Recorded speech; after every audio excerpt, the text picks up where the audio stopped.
hope that sweet, sweet ASMR of that glue bottle from part one tickled your eardrums in just the right way. Or maybe tickled something else, I don't know. There's this saying that goes, if you love the work you're doing, you won't feel like you're working a day in your life. Now, I don't know who said that, but I have some things to say to that person. And don't get me wrong, it's an inspiring quote or phrase. Sometimes that's a message, the exact message you need to hear in that moment. However, I've always questioned this saying. From the first time I heard it, I didn't quite get it. And it wasn't until today years old, 33, that I connected some dots on a different scale about the saying.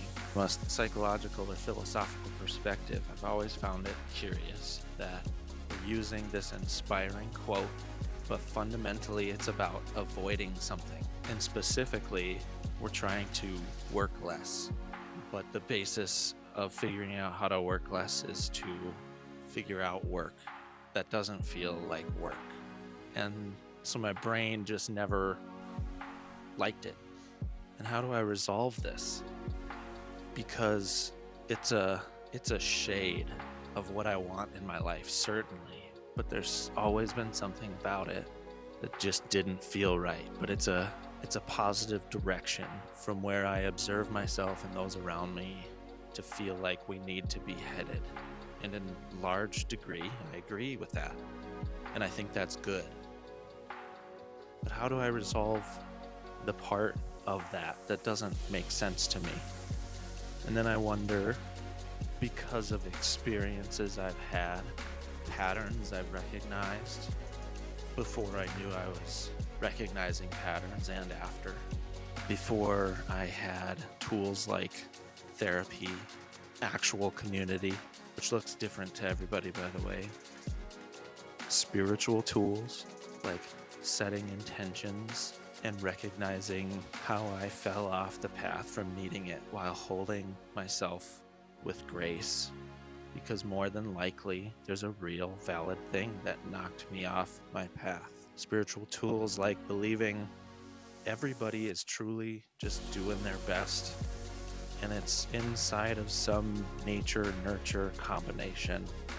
Belief systems, the way they've learned to operate, keep themselves safe, avoid fear, go towards pleasure, that causes us to show up the way that we show up. But we're all doing our best, and we all intend better, to be better, not for the sake of feeling accomplished, but to be better because it means that we'd be better, and that would be good for us and for everybody. I digress. Back to work. I've learned to see work as a relationship. No, right now I don't mean my relationship to the concept of work. I mean my relationship to work as if work were another person. Or actually, let's just go right to the heart. Work as if that were another person that was also me. What's my relationship to a carbon copy of me with the name work? And I like to see that relationship as a sum of more than the addition of the two parts of that relationship. And one of the things, if I pay close attention, or at first by looking back to the past, identifying what I hoped the future might be from the past, which is why it's always important to reflect in the present so you can recall that information. I think that's how we time travel. And so by reflecting upon the past and or information about that past's future, if it's recallable, one begins to understand this relationship to work a little bit better.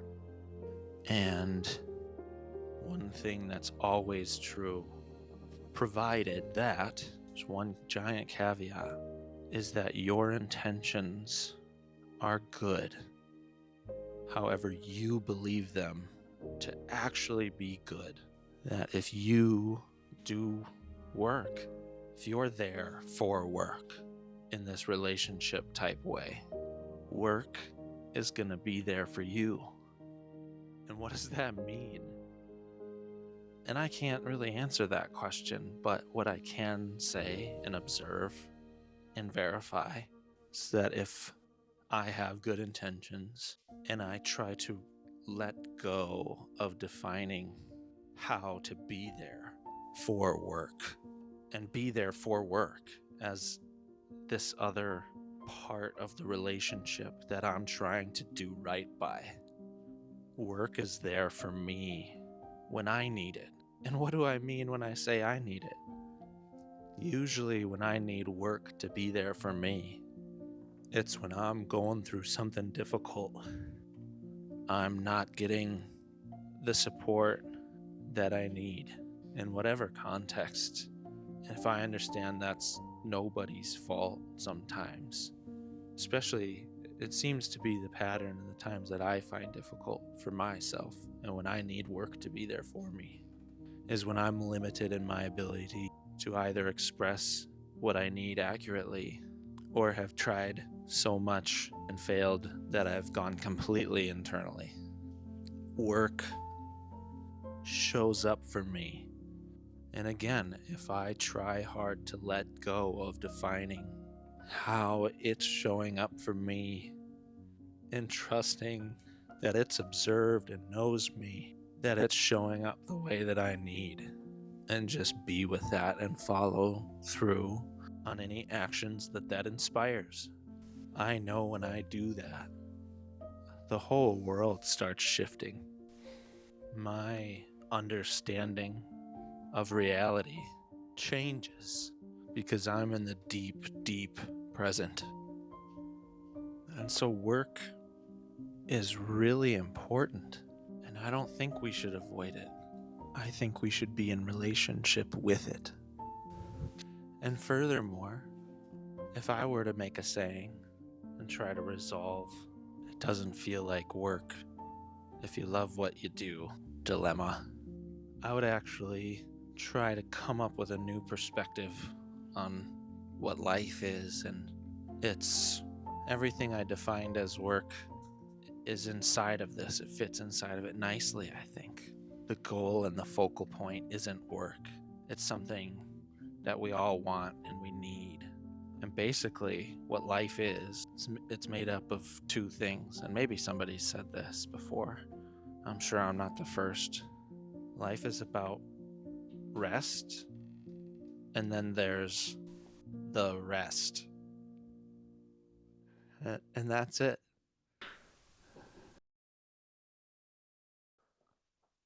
And what do I observe myself and a lot of the people that I've talked to that I care about? What is it that we need rest from?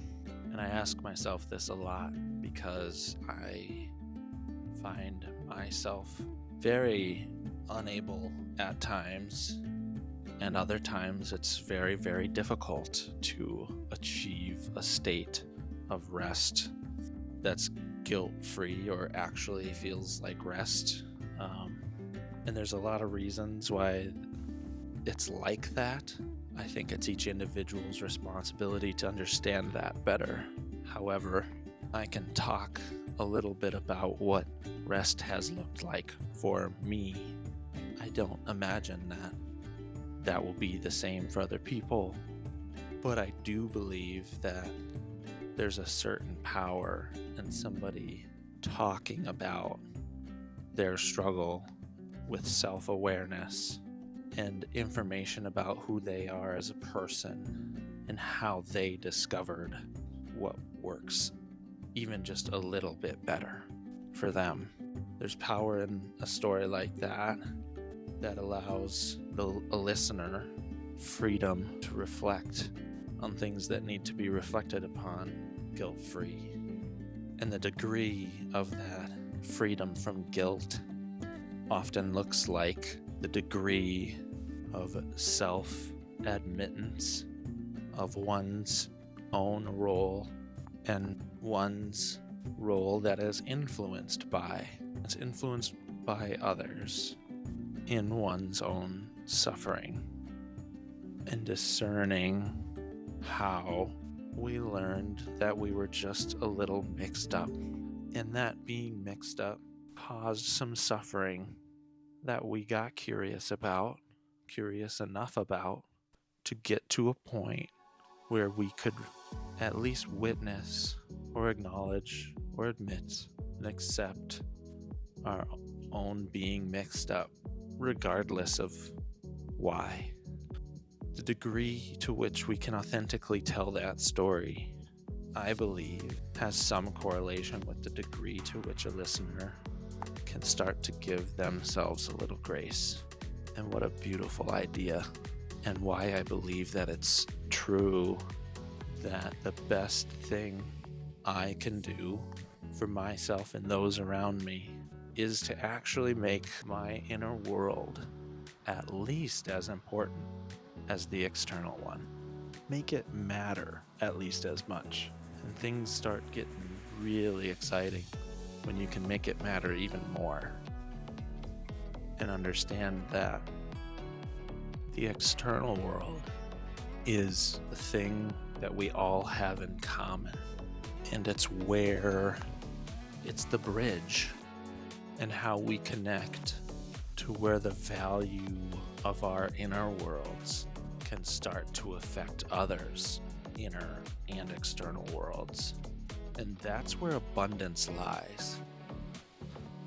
And one of the things I wish to communicate to people is that might seem like a spiritual idea, and it is, and it can exist outside of that and still be true. So many things can be true at the same time and contradict at the same time and not be any less true for it. And that's the work that we avoid. Resolution. As in the zooming in and zooming out. And so, as you see me here in this video, sometimes at normal speed and sometimes very sped up, I'm attempting to do the work. And ever since I've left what I used to define as work, I have been terrified of where it's taking me. Though, what is also true is I've seen, and I continue to see how it's been me showing up for the work. And I've watched the trust of that relationship between me and work grow, and the work is there for me. So I'm going to keep showing up for it, even though I don't know what's next, and sometimes I feel like it makes no sense. I know this is where I make an impact. Certainly, the biggest impact on my internal world comes from observing and keeping myself accountable to my expectations and attachment or detachment to the work that I perform. And to better understand this, I'll use a personal example of how I've been mixed up about the work in my own life. There have been moments in my life, in sports, or in the classroom during a test, or at a job when stresses were high, where the way I performed a task was significantly focused, where I was in a flow state that often is achieved because habits have been created around the fundamentals of the context of that task. And so in a flow state, you operate on instinct. But the moments I'm talking about are when I have been operating on instinct and still been surprised by the level of my performance in that instance. And I've had to wonder, where did that come from? I might know that I'm skilled at this, but everything just came together in such a way where it was more perfect than I had imagined myself being able to execute that task. And one way to get mixed up on the back end of an experience like this is to make the goal to do that good work as a proactive action for various reasons of want. And I've learned over time that that's a self-worth trap. What I know now is that it's much more satisfying to do good work in response to a need. And though as a younger person, to do good work as a proactive action certainly is a good motivator to internalize more of the fundamentals, to build them into habits, to build them into better performance during flow. As I age, the driving force behind remaining in a posture that when good work is needed, I'm rested and ready to show up for it at the moment that it's required is far more motivating. However, it has taken a while to remove urges, not remove, but discern, understand the details behind the urges, discern what details are worth hanging on to and magnifying, and which details are worth letting go from my life that point in the direction of being impressive after having done good work, aka wanting to do more good work to show that I can. Essentially taking all the credit for what belongs to myself and the work which I am in relationship with. And that's the trap of self-worth, doing things to feel valued. Whereas the inverse of that is trusting that by doing the work that I'm feeling guided to do is in an effort to build to something in my life that maybe I can't even see yet. And also trusting that it's building to a mission for myself and my life that if I knew all the details of it this moment, it would overwhelm me and would crush my sense of self-worth. And so it helps me let go of the idea of finding self-worth in work at all, because worth is already there, and that's allowing me to do better and better work. It's as if my understanding of my self-worth will always be less than what it actually is, and I'd far rather have it be that way than the other way around. It allows me to enjoy what I do and enjoy the process rather than it feeling like a chase. Because I know from my own experience that some of the work that I perform or execute on far exceeds my own feeling of self-worth in the moments that I perform that work, while at the same time falling incredibly short from the vision that I had for the work. And so doing it is what matters. There's nothing to prove, there's only things to do. And I'm going to do them to the best of my ability in that moment. And I heavily rely on my relationship with work to do that well and in a holistic way.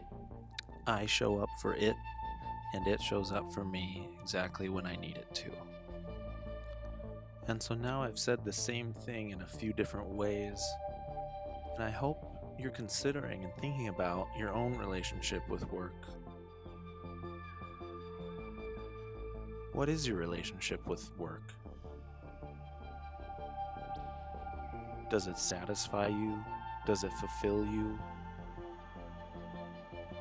Are you allowed to find those things within the bounds of your current work environment? Are you encouraged to? Do you encourage yourself to? What is the story that you're telling yourself about yourself around the concept or the idea or the relationship to and with work? Just take a moment. Take a deep breath.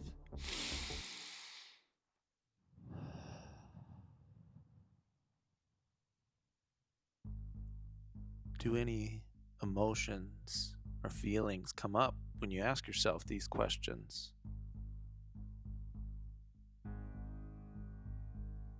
What is that trying to teach you? What does answering these questions have to offer you?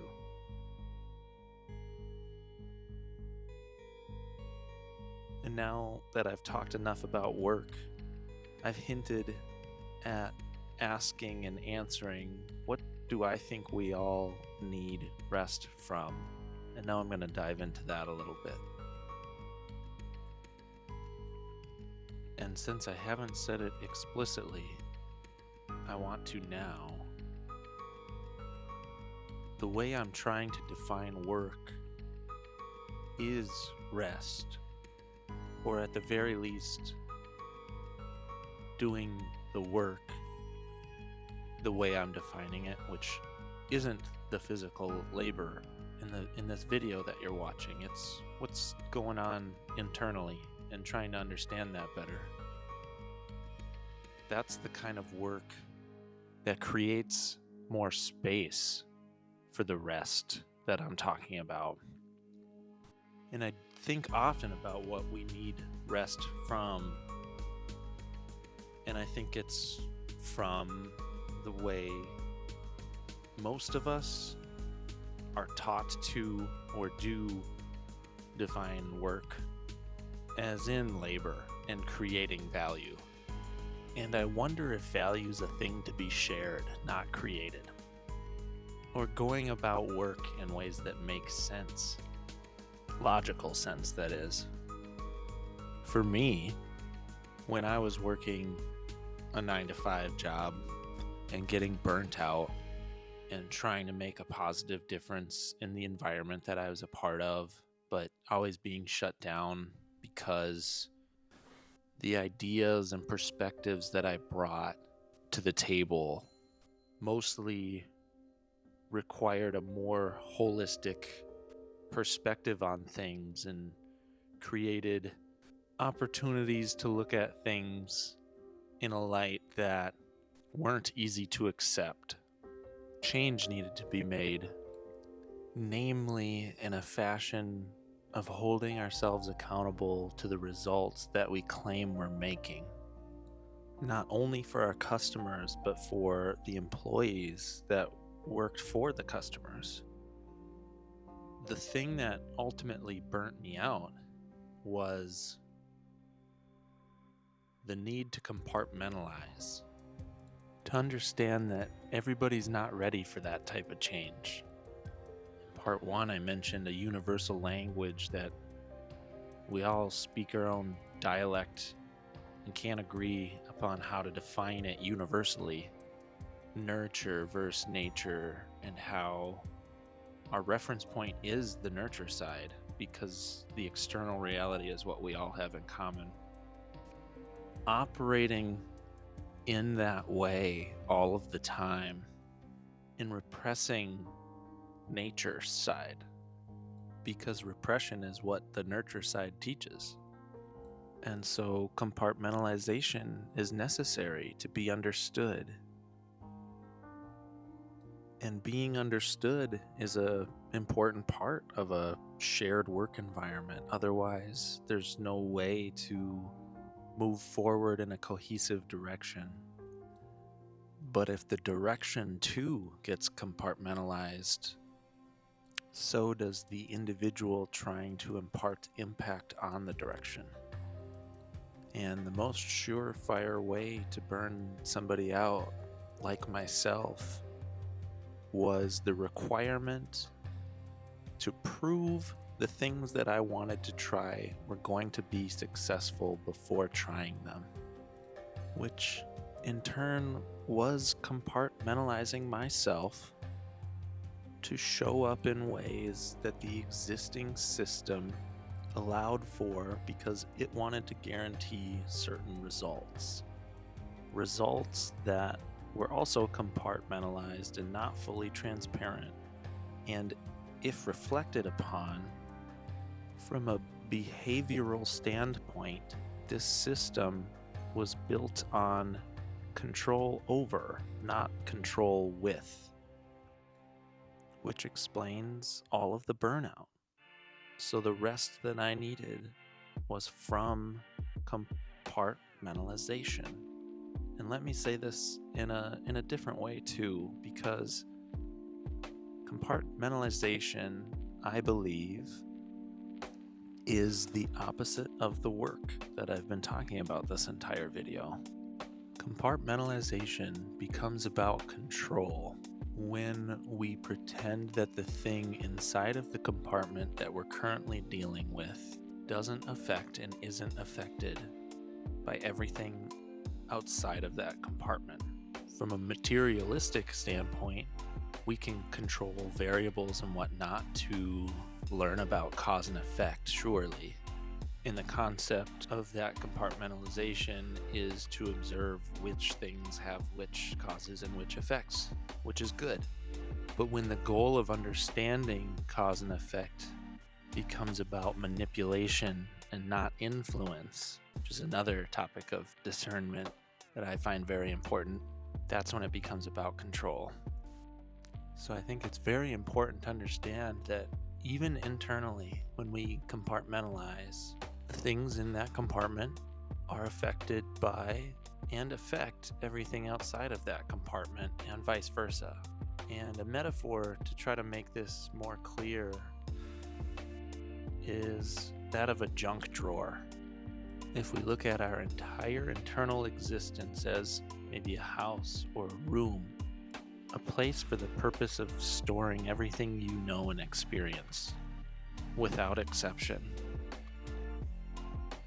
Every single one of us has one compartment labeled junk drawer, where miscellaneous and random things get tossed into.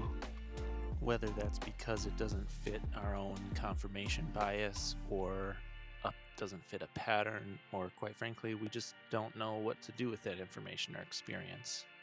We have a place where these things go. And over time, I've learned to discern which types of people are worth trusting with certain aspects of my external and internal life. Some people use their junk drawer as a place where things go for the purpose of out of sight, out of mind.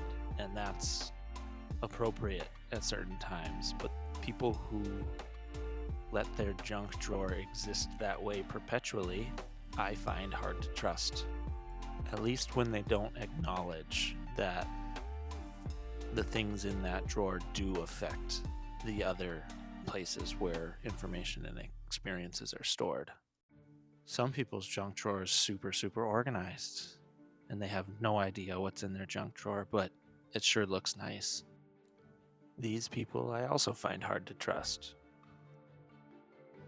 And then some people just want to know about all of the things in their junk drawer, and they want to know what might be the best organization for this compartment. And I'm fascinated with these people, whether or not it's organized or they know all of the things that are in there or not. I see the desire to learn and know more about themselves because they're driven by something they don't quite understand, but know it's the direction they need to go. I love these people. And I think we all have an aspect of this, and we should work on nurturing that. It's shadow work. It is the work. It's integration of all of our parts into the whole of our own existence. Whether we believe it or not, are aware of it or not, these things do affect how we operate. And so we compartmentalize. We compartmentalize so many different things, and we let that dictate how we move through the world. And when I used to work the way I used to define work, in a cubicle with coworkers, I noticed that it wasn't only me. It was, to some degree, everybody who showed up differently than their authentic selves at this place where we're all supposed to show up and work together to create a high common good.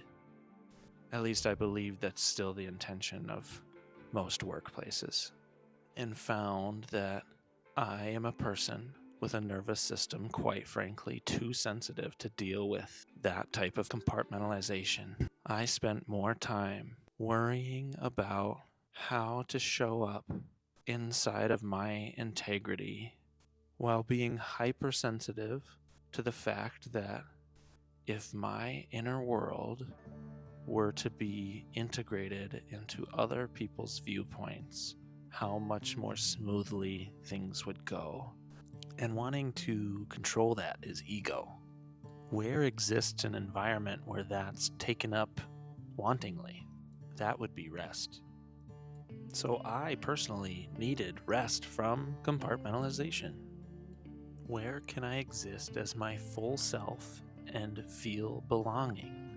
And the long-term goal is to belong to myself and be able to show up as myself in any environment.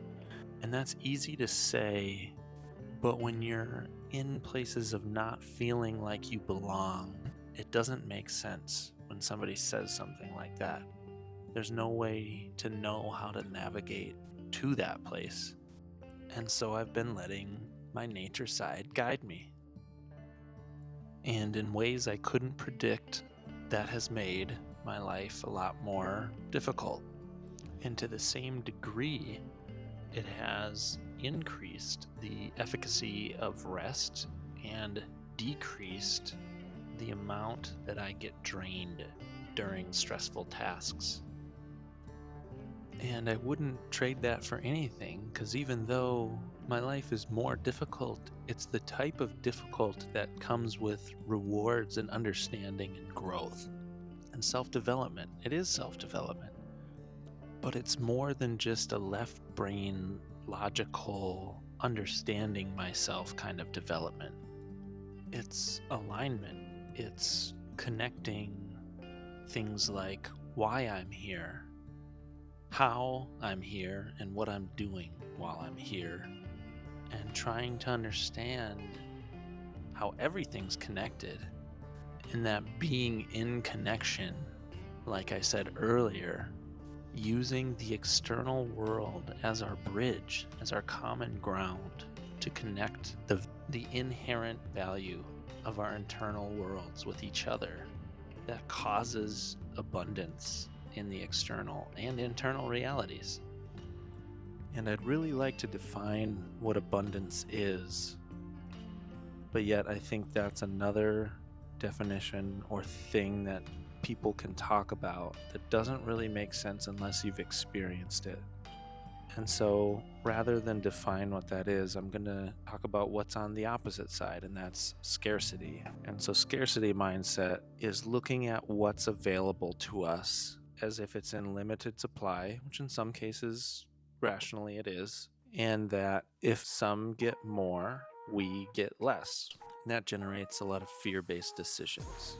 And I hope to be proven wrong, but I think that most of the time we exist somewhere in between these two extremes, in between an abundant mindset, more aligned with hope, and a scarcity mindset, more aligned with fear. And I ask myself often, how would I get closer to the abundance side? And what I've found through doing the work is that it's about understanding the reasons that catalyze enough energy that I take action towards a task. And there are often many reasons why we would do or take any one action. And it's around pruning the reasons that might be based out of scarcity and allowing reasons based in abundance to be enough to take the action. I've seen in myself that when taking an action that might have many reasons, I consciously tell myself that it's only for one reason.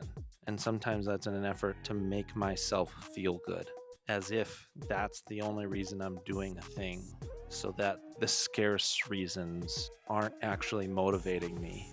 But if I'm really honest with myself, I can see that they're both real motivations.